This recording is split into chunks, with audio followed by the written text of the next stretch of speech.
Hi, I'm Kat Coyle. I'm the managing editor of the Hawk newspaper at St. Joe's. For as long as I've been on the Hawk, we've done staff meetings on Thursday during free period.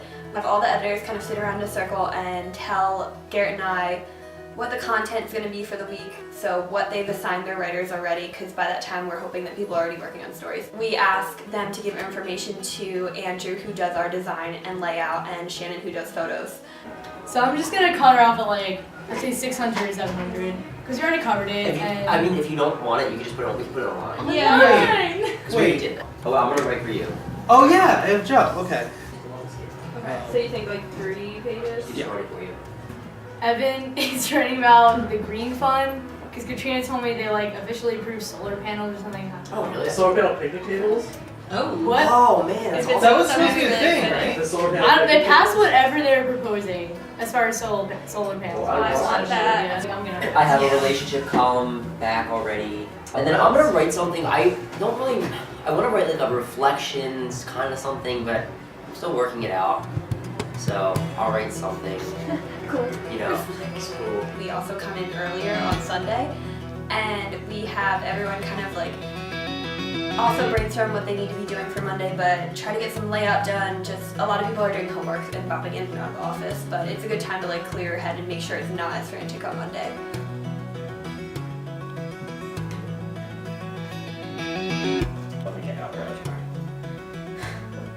No, I called her and she said that she's still working on her own and she can't come in. Yeah, I'm probably here till like I like the beginning. because we have photos for Cruella. We don't have photos for like me. I'm gonna send this shit tonight. It's just stressful because like CJ and Andrew couldn't come in and like you guys both couldn't come in and the other section editors and Garrett couldn't be here.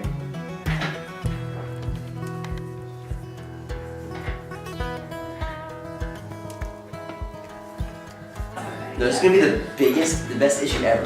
The last issue, we gotta like put it through, like, just knock the fuck out of it. Oh, hey. Mondays are our crazy production night. We're basically in the office as soon as you get done class, so some people are in at noon. Most people come around 4 or 5, and we're there until we get done, which could be anywhere from, on a really good day, like 2 a.m. on Tuesday, and a bad day, we've been there as late as almost 7. I'm tired, exhausted, which is pretty much the same thing as tired. You know, we've got a solid 12 to 16 hours ahead of us, so it's gonna be fun. Last night, I drove back from Pittsburgh and then came here and wrote this paper all night long and slept on that table. Yeah, I have almost all my pages laid out and most of my articles back, so. We're currently preparing for if there is a vote of no confidence against our university president and our board chair of the board of trustees. Like multiple faculty members, they're having an email conversation right now. So, and like all of them, like the tide has shifted. Like this is what one of my sources, I'll keep anonymous, he said, I've not seen one person say they have confidence in Gillespie. 23 reasons why he's not. Oh gosh. What? I know, It's like a BuzzFeed article? Yeah, seriously, listicle, which I hate. And I hate BuzzFeed. They're the enemy. Because they were afraid that, okay, Gillespie leaves, well then who's interim? And they were like, we need to prevent it so it's not Smithson as interim president. And then we have regular production night, so we have like 6 or 7 articles that we have to lay out for. Kind of stressing because Andrew's not here, so we're gonna have to pick up more of the layout and lay out all the pages ourselves. But I think we'll still have a good night. I think we'll still have a good news section, so. We're also putting together a staff editorial at that time, so we pick a topic every week, usually a news story or feature story that we've covered, and we try to put some commentary on it and spin it like how the students and faculty of the university should react to it and what we think is important to take out of it. So a lot of times in the editorial and or even news articles will say, we are a Jesuit school, we are a liberal arts school, we are a community or a university. What do those words mean? You're expected to kind of represent a certain mindset, I guess, about what it means to be a student here. No, I like that. I like that. Yeah, the only thing I was like, when I think of community, I gotta think of like this area too, like, you know, like you have Gompers and you like we have like students that live right here. There's this whole area around us that like we kind of just like lose sight of sometimes. I don't know if you want to touch on that too, like our Jesuit identity. Right. Yeah, that's I was gonna like. That could like segue into that talking about like service and like social justice But, and like- all that stuff. like the- yeah. So we did community, and I was going to go back to that. Let's talk about Jesuit values and like what were we doing when we said we were a Jesuit school. So I think the core personality. Yeah. Being educated all around. I wanted to bring that in. I see a biggest connection between these, and maybe I'll put them in like, very close together. Is the Jesuit values and the liberal arts education, because I think of education too. Alright. Landmark catering is kind of a touchy subject in the office. I'm literally gonna throw up. We give them a half-page ad in color that gives a coupon to anyone for $5 off a $20 purchase, and they give us catering on Monday nights. Unfortunately, the catering is sometimes not up to par. What's for dinner? I'm gonna throw up. What, by the smell? Just look at it, like eat it, like this is disgusting. We occasionally get something called salmon chicken. We have salmon chicken, meaning it's pink and not cooked. Here we have spicy rice, which you may think tastes good, but then 20 minutes later you will be at the bathroom. This week we had kind of like a vegetable pot. Which has the most god-awful smell right now, so we're keeping that closed. Then there's Yeah. decent salad and rolls, which is what the majority of the staff will be eating for dinner tonight. And brownies. Eat those while you can, because that's all we're gonna be living off of. It is 9 o'clock on the dot. Feel pretty good. Just had a little Dr. Pepper, got some caffeine. Actually, we're making pretty good time tonight. Got a bunch of pages that seem like they're on the verge of PDFing. So, let's see. So we ran a story about funds that were missing from one of the academic departments, but we don't have any proof of that. Like that's just our theory, and we don't have a quote attached to it. So then delete it.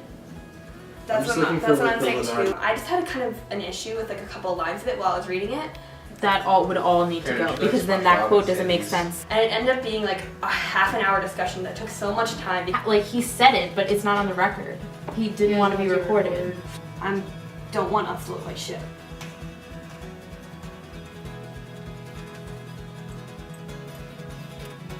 At this time of the night, it's almost 12 o'clock, so everyone's pretty exhausted.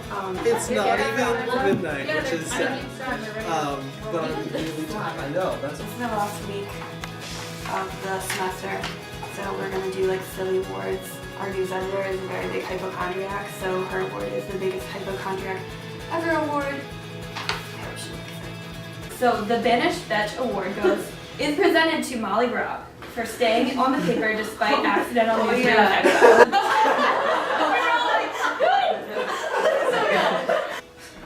It They probably is see the student body president's name. 1:41 in the a.m. I think we're, making pretty decent progress. Probably gonna finish about the same time as a normal week.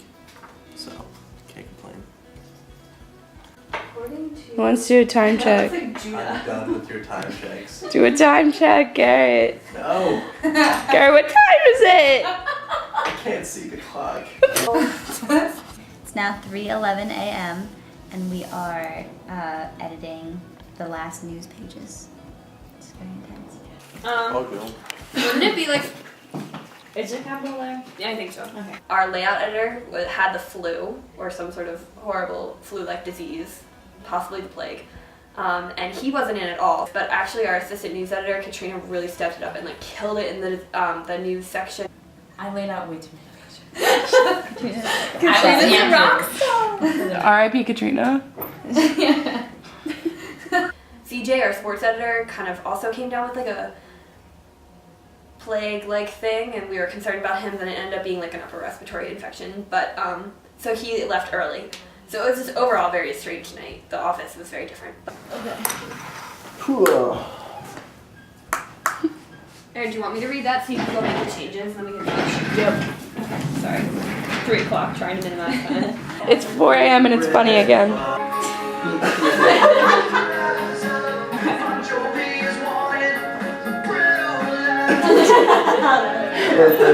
4:12 a.m. Sending PDFs to Evergreen. Brian from Evergreen. It's our publishing company. They print our papers for us and ship them to St. Joe's, where sometimes they show up on time around 10 a.m. Sometimes they don't show up until like 2 p.m. We just were going through all of our PDFs and all the pages are done.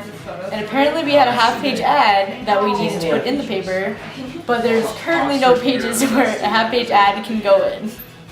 Therefore, panic and anger and frustration and probably tears in a few minutes. It's 5 o'clock in the morning. Alright, great. Thanks again, Brian. Super. It is 4:41. Nice.